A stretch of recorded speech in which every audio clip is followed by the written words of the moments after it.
जी हाँ दोस्तों, स्वागत है आपका only study complete study channel में। दोस्तों जैसा कि आपको पता है, कल हम यहाँ पर 20 क्वेश्चन तक कर चुके थे और आप सभी को पता है कि हम कंप्यूटर का सेशन स्टार्ट किया है। कंप्यूटर के जितने भी सभी एग्ज़ाम्स होते हैं, ऑल एग्ज़ाम्स के रिगार्डिंग मैंने वीडियो बना रहा हूँ, यानी कि आपके लिए प्रैक्टिस सेट लेकर आया हूँ। यहाँ पर हम कल 20 क्वेश्चन कर चुके हैं, आगे के क्वेश्चन को हम कवर करेंगे। ठीक है, 20-20, 25-25 क्वेश्चन कर करके हम डेली वीडियो आपके लिए लाया करेंगे। और जो आपके लिए इम्पोर्टेंट है, जैसा कि आपका दिल्ली पुलिस का एग्ज़ाम चल रहा है प्रेजेंट में, और आपके ऑल स्टेट में जितने भी एग्ज़ाम्स होते हैं कंपटीशन के, जिनमें हमारा कंप्यूटर आता है, उन सभी एग्ज़ाम्स के लिए आपके लिए वीडियो बहुत ज़्यादा इंपॉर्टेंट रहने वाला है। आपने अगर ये वीडियोस देखे लाइन से, यानी कि सारे सेट आपने अगर देख लिए, तो मान के चलिए आपके कंप्यूटर के क्वेश्चन ज़्यादातर बन ही जाएंगे। ठीक है, तो चलिए हम स्टार्ट करते हैं। अगर आपने पहला सेट नहीं देखा है, पहला वीडियो, तो उस वीडियो को भी देख लेना। ठीक है, चलिए यहाँ पर जो हमारा अगला क्वेश्चन है 21 CPU के ALU में होता है, तो इसका आंसर बता दीजिए फटाफट से। इसका आंसर क्या होगा कि CPU के ALU में होता है। 21 का जो आंसर होगा, सिंपल सा बहुत ही इजी क्वेश्चन है, आप सभी को पता है कि रजिस्टर होता है। ALU यानी कि अरिथमेटिक लॉजिकल यूनिट होता है, और इसमें क्या होता है, हमारा ALU होता है। चलिए अगला क्वेश्चन हम जल्दी से देख लेते हैं। और दोस्तों हमारा दूसरा क्वेश्चन होने वाला है कि गणना और तुलना के लिए कंप्यूटर के किस भाग का प्रयोग किया जाता है। ठीक है, गणना करने के लिए और तुलना करने के लिए कंप्यूटर के किस पार्ट का हम यूज करते हैं। तो यहाँ पर आपको पता होगा कि मॉडम तो होगा नहीं, ये आंसर हट गया। मैंने कल आपको क्या बताया था कि जो आंसर हटने होते हैं उन आंसर्स को हटा दिया करो। ठीक है, गणना और तुलना की बात हो रही है, यानी कंप्यूटर के इंटरनल पार्ट की बात हो रही है। तो इंटरनल पार्ट में डिस्क यूनिट नहीं आएगा, बचे दोनों यूनिट, ALU और कंट्रोल यूनिट। अब आपको पता है कि ALU क्या काम करता है, अरिथमेटिक लॉजिकल यूनिट, और D नंबर का ऑप्शन है वो जिसमें कंट्रोल यूनिट लिखा है। ये केवल कंट्रोल यूनिट क्या काम करता है, ये कंट्रोल करने का काम करता है। तो अरिथमेटिक यानी कि, और लॉजिक यूनिट, लॉजिक मतलब तुलना करना, अरिथमेटिक मतलब गणना करना। तो इसका जो आंसर हो जाएगा क्या हो जाएगा, CALU हो जाएगा। अगला जो क्वेश्चन है हमारा, एक हार्डवेयर डिवाइस जो डाटा को अर्थपूर्ण इंफॉर्मेशन में परिवर्तित करता है, क्या कहलाता है। एक ऐसा हार्डवेयर डिवाइस जो डाटा को इंफॉर्मेशन में कन्वर्ट कौन करता है, क्या कन्वर्ट करता है, आपको पता होगा। बहुत ही इजी आंसर है जो मुझे दिख रहा है। और डाटा को इंफॉर्मेशन में कन्वर्ट करने का जो काम करता है, प्रोसेसर करता है। यहाँ पर इनपुट डिवाइस मत समझ लेना। इनपुट डिवाइस तो केवल हम अपने डाटा को इनपुट कराने के लिए, हमने डाटा को इनपुट कराया, लेकिन उस डाटा को एक इन्फॉर्मेशन में चेंज भी तो होगा ना। वो कौन करेगा, वो प्रोसेसर चेंज करता है। प्रोग्राम प्रोटेक्टर वगैरह ये सभी चीज़ें नहीं करते। अगला क्वेश्चन है हमारा 24 नंबर का, और इसमें क्या लिखा गया है कि प्रोसेसर के 3 मुख्य भाग कौन कौन से होते हैं। कल ही मैंने आपको बताया था कि प्रोसेसर के यहाँ पर 3 मुख्य पार्ट कौन कौन से होते हैं। बहुत ही इजी क्वेश्चन है, और मैंने आपको बताया था कि ALU होता है, अरिथमेटिक लॉजिकल यूनिट होता है, एक कंट्रोल यूनिट होता है। अब दोस्तों प्रोसेसर का पूछ रहा हूँ मैं, अभी आप CPU में समझ लेना। CPU का तो ALU होता है, CPU होता है, और यहाँ पर हमारा एक क्या होता है, मेमोरी होता है। लेकिन अगर हम प्रोसेसर की बात करेंगे तो प्रोसेसर में ALU आ जाता है, कंट्रोल यूनिट आ जाता है, और रजिस्टर आ जाता है। ध्यान रखना, प्रोसेसर में रजिस्टर आता है। अगर पूछता कि CPU के मुख्य पार्ट कौन से हैं, तो फर्स्ट वाला हो जाता। ठीक है, अगर प्रोसेसर की जगह पर अगर CPU लिखा होता तो फर्स्ट वाला आंसर हो जाता, लेकिन यहाँ पर लिखा है प्रोसेसर, तो इसलिए इसका जो आंसर क्या होगा, B नंबर का होगा, ALU, कंट्रोल यूनिट और रजिस्टर। ठीक है, तो 24 का आंसर हमारा क्या हो जाएगा, B हो जाएगा। चलिए अगला क्वेश्चन हम देख लेते हैं 25 नंबर, CPU और IO के बीच सिग्नलों के मूवमेंट को कौन नियंत्रित करता है। CPU और IO का मतलब क्या होगा, इनपुट डिवाइस। इनपुट, I का मतलब हो गया, O का मतलब हो गया आउटपुट।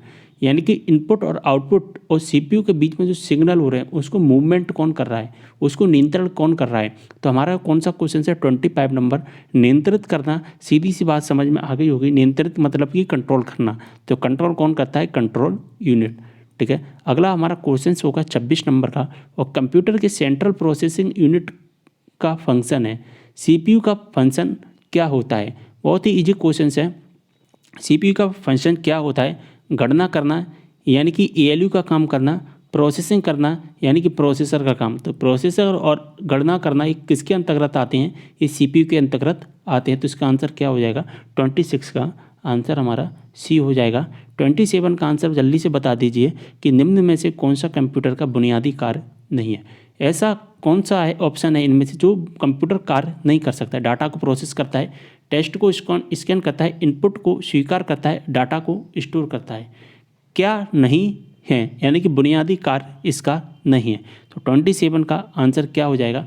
टेक्स्ट को स्कैन करना। तो स्कैन करना का मतलब हो गया ये स्कैनर का पार्ट हो गया, एक कंप्यूटर का पार्ट नहीं है। इस किसका काम है? स्कैनर का काम है। डाटा को स्टोर करता है, इनपुट को भी स्वीकार करता है, डाटा को प्रोसेस करता है, लेकिन टेक्स्ट को स्कैन नहीं करता है।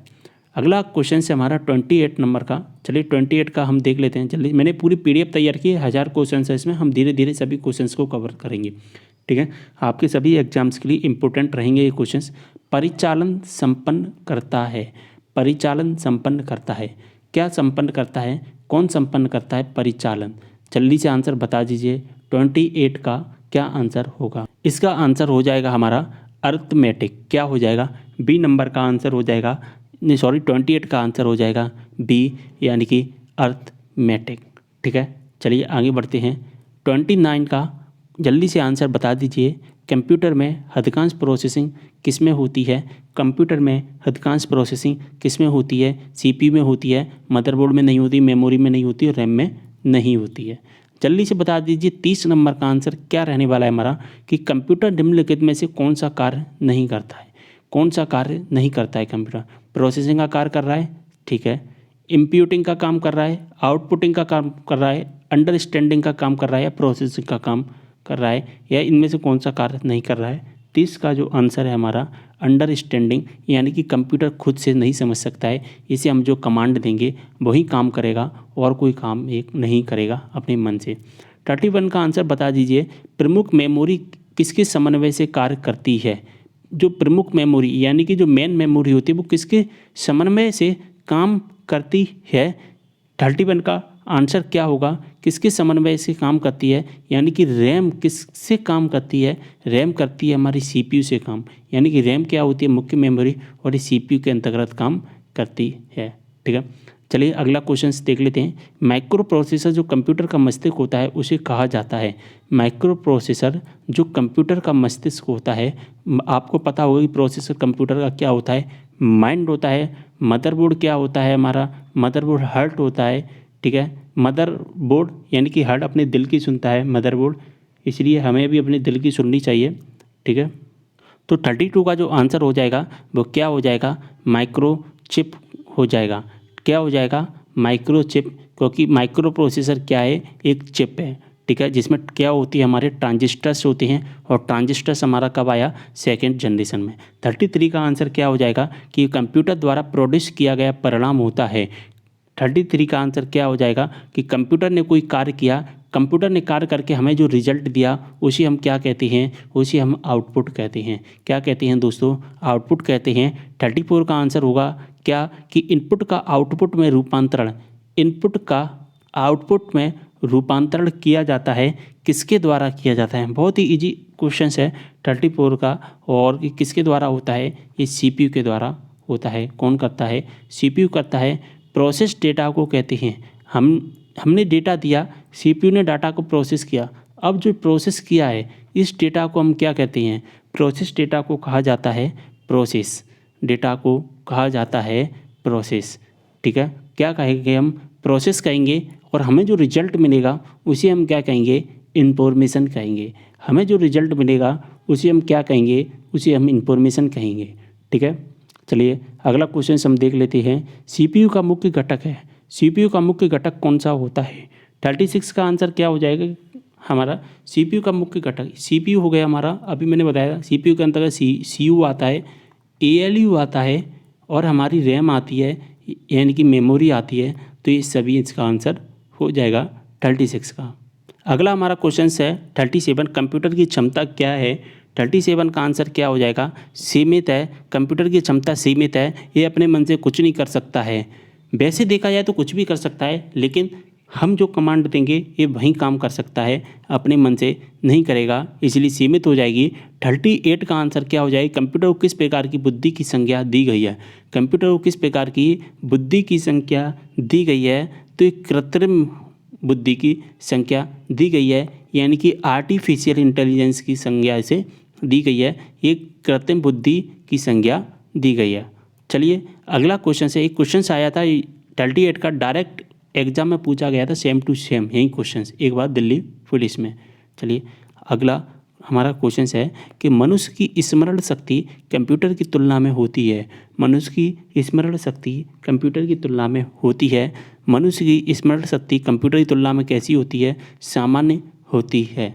ठीक है, सामान्य होती है। 40 का आंसर जल्दी से बता दीजिए कि मानव मन तथा कंप्यूटर में किसकी गति अधिक है? मानव मन तथा कंप्यूटर में किसकी गति अधिक है?